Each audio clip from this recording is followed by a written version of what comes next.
তোমাদের অষ্টম শ্রেণীর যে খ বিভাগের প্রশ্ন রয়েছে তারই আমরা 6 নাম্বার এবং ইয় নম্বর প্রশ্নটির উত্তর করব, ঠিক আছে। অ্যান্ড বলে দিই যে তোমাদের গণিত মানে আগামীকালকের যে এক্সামটা রয়েছে সেই এক্সামের সকল প্রশ্নপত্র অলরেডি আমাদের চ্যানেলে কিন্তু আপলোড করা হয়ে গেছে। তোমরা যদি এই প্লেলিস্টে যাও তাহলে দেখতে পারবা যে তোমাদের সকল প্রশ্নপত্রের উত্তরে দেওয়া রয়েছে। তো আমি বেশি কথা না বলে আমি শুরু করবো আজকে ঝ এবং ইয় নম্বর প্রশ্নটি। ঝ নম্বরে বলা হয়েছে একটা সরল রেখা আর সমীকরণ নির্ণয় করো যার ঢাল হলো -3 এবং যা 4,5 বিন্দুগামী। আচ্ছা, তুমি এটা খেয়াল করবে, এটা এই সূত্র রয়েছে y - y1 = m × x - x1। এই সূত্রটা ইউজ করলেই কিন্তু হয়ে যাবে। তারপর ইয় নম্বর সূত্র, ইয় নম্বরে বলা হয়েছে 5 সেন্টিমিটার ব্যাসার্ধ বিশিষ্ট একটি বৃত্তচাপে কেন্দ্র হলো 30 ডিগ্রি উৎপন্ন করে, মানে কোণ হলো কত, কেন্দ্র 30 ডিগ্রি কোণ উৎপন্ন করে। চাপটি দ্বারা সৃষ্টি বৃত্তকলার ক্ষেত্রফল জানো।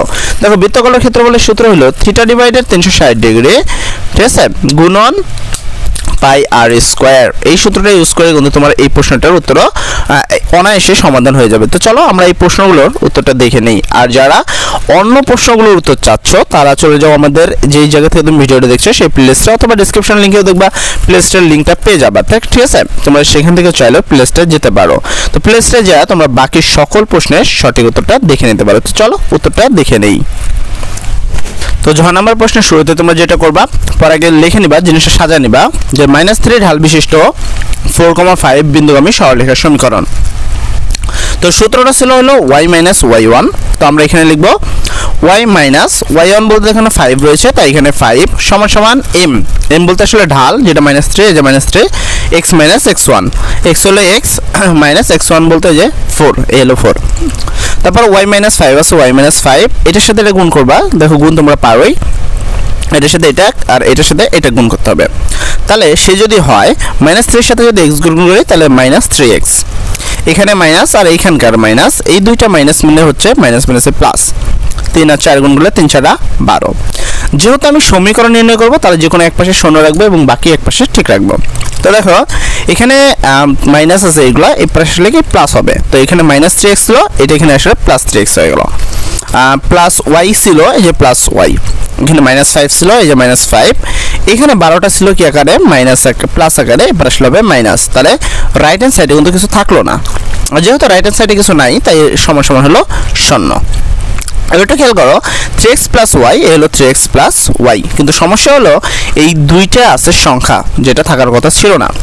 এখানে ছিল -5 -12, এই দুইটা মিলে একের চিহ্ন আছে, তার মানে একের চিহ্ন থাকলে তোমাকে চিহ্নটা বসাতে হবে। দুইটা মাইনাস চিহ্ন, তাই চিহ্নটা বসিয়ে দিলাম। সংখ্যা ধরে যোগ করো, 5 আর 12 যোগ করলে হয় হলো 17, এই হলো 17। তাহলে তোমাদের নির্ণয় সমীকরণ হলো, ঠিক আছে, 3x + y - 17 = 0। এইটা হলো তোমাদের নির্ণয় সমীকরণ। এর পরবর্তীতে আমরা চলে যাব ইও নাম্বার প্রশ্নের দিকে। তো চলো ইও নাম্বার প্রশ্নের উত্তরটা দেখে নেওয়া যাক। ইও নাম্বার প্রশ্ন অনুসারে যদি তুমি চিত্রটা অঙ্কন করতে চাও, দেখো এখানে 5 সেন্টিমিটার ব্যাসার্ধ বিশিষ্ট বৃত্তের একটি বৃত্তচাপে কেন্দ্র হলো 30 ডিগ্রি উৎপন্ন করতে হবে। তো আমি এখানে একটা বৃত্ত অঙ্কন করেছিলাম। এই যে বৃত্তটা খেয়াল করতেছো তুমি, এই বৃত্তটাকে যদি তুমি কেন্দ্রস্থলে একটা কোণ উৎপন্ন করতে চাও, এইটাও কেন্দ্র তোমার।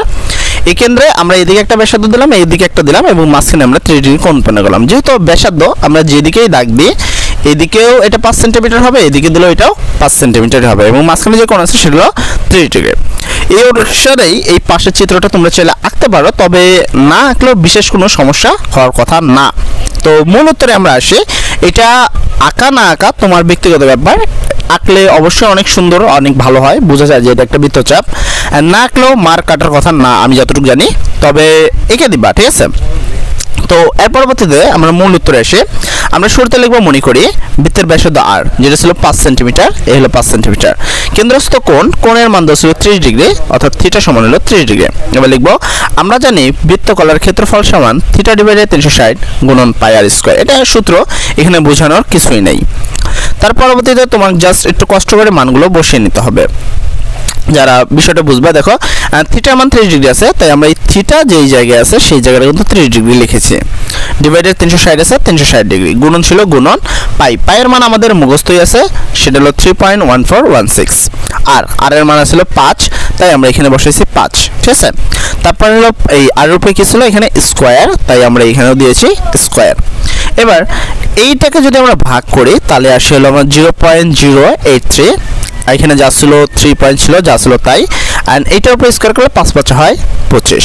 যদি আমি এটাকে তোমাকে একটু জুম করে দেখাই, সেক্ষেত্রে তোমার বিষয়টা ভালো বুঝতে পারবা। এবার এখানে সবগুলো কিন্তু গুণন রয়েছে, তাই না? এখানে যা রয়েছে সব কিন্তু গুণ আকারে রয়েছে। তো সবগুলো গুণ করলে আসে হলো 6.545 বর্গ সেন্টিমিটার। তো এই হলো তোমাদের এই প্রশ্নটির উত্তর। এটা হলো তোমাদের ইও নম্বর প্রশ্নের উত্তর ছিল। আশা করি তোমাদের বুঝতে কোনো সমস্যা হয়নি। যদি বুঝতে কোনো সমস্যা হয় তাহলে অবশ্যই আমাদের বলবা, আমরা আবারও এই জিনিসটা তোমাদেরকে বুঝিয়ে দিব, এবং আজকে রাত্রের মধ্যেই। আর হ্যাঁ, যারা আমাদের চ্যানেলে নতুন এসেছো তারা অবশ্যই এখনও যদি সাবস্ক্রাইব করে না থাকো এবং ভিডিওতে বহাল রয়েছো, অবশ্যই তোমার সাবস্ক্রাইব করা উচিত এবং সাবস্ক্রাইব বাটনে ক্লিক করো। আর সহজ কথায় তোমাদের আমি একটা ছোট্ট কথা বলে দিই, যারা এই অঙ্ক নিয়ে কনফিউশন রয়েছে, শুধু অঙ্ক না, তোমাদের যতগুলো পরীক্ষা রয়েছে সকল পরীক্ষার প্রশ্নে অনেকে দেখা যাচ্ছে প্রশ্ন পাচ্ছ, উত্তর পাচ্ছ না, কিন্তু অনেকে বিভ্রান্ত রয়েছে যে আসলে কিন্তু এটা সঠিক কি সঠিক না, এরকম যদি কনফিউশন হয়ে থাকো তুমি এবং বিভ্রান্ত হয়ে থাকো, তাহলে আমাদের এই চ্যানেলটি সাবস্ক্রাইব করে রাখতে পারো। এবং আজকের এই গণিত ক্লাসের জন্য তোমরা দেখবে একটা প্লেলিস্ট পেয়ে যাবা, এই প্লেলিস্টে চলে যাও এবং গণিতের সকল প্রশ্নপত্রের উত্তরটি পেয়ে নাও। ঠিক আছে, দেখো এখানে গণিতের সকল প্রশ্ন উত্তর দেওয়া রয়েছে, তোমরা চাইলে সেখান থেকে সকল প্রশ্নের উত্তরটি দেখে নিতে পারো। যাই হোক, সবাই ভালো থাকবা। আসসালামু আলাইকুম।